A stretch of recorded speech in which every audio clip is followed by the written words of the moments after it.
Hey everyone out in YouTube land.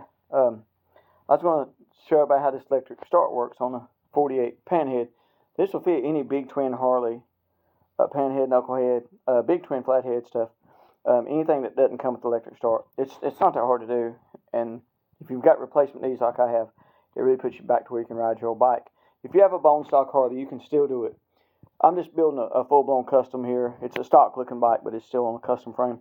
But anyway, it's very simple. I got it from V-Twin. York Engineering, I think, made it. But anyway, there it is installed. I had to notch my fender because I want to keep the long fender. You can just cut the fender off short if you want to and don't have to deal with all that. But I want to notch mine. You can see I've got plenty of clearance back there for my main lug and plenty of clearance around the starter. And I actually fixed mine where I can just pull the starter out even on the side of the rope if I need to. No issues there whatsoever. My oil plug clears. The kicker will still work if you want it. I'm going to put it back on. I'm not going to use it. It has plenty of clearance. I wanted to do this because I'm fixing to have to break this thing down to put this inner primary on there. You do have to notch the back of the inner primary back there. I'll show you. I got to do that, but it's a pretty simple unit. It bolts to the back of your transmission plate back there, as you can see. It has this starter housing that it rides in totally. This all comes in a kit. It comes with new primary chain, motor sprocket, primary chain, all that stuff comes in a kit. I have to buy my clutch and all that stuff, but the ring gear comes already on it, and it's set up for the old style 3-finger clutch. But it actually doesn't bolt to the transmission at all. It just kind of sits behind it. Real easy. Well, it's real easy. It's a little bit of figuring to do, but I mean, you can see how it works. It's very simple right there. I still got to go back and nut and bolt everything. I've just got it mocked up. But chain guard is a little bit of an issue, but that's nothing major, you know. But anyway, next step on my part is to break it all back down, put my inner primary on here, and notch it for the starter housing to ride through right here. You do have to notch the inner primary a little bit. But other than that, I mean, it's not a big deal. I'm gonna run mine dry in here. Yes, it's chain, but I'm gonna run it dry. It'll be fine. Put a little oil on it. But anyway, it's not that hard to do. Of course, you have to switch everything 12 volt, which I already was 12 volt because I run a generator, 12 volt generator. And the oil tank came with it. The kit I got was the complete master kit. Oil tank, primary chain, clutch hub, complete starter assembly.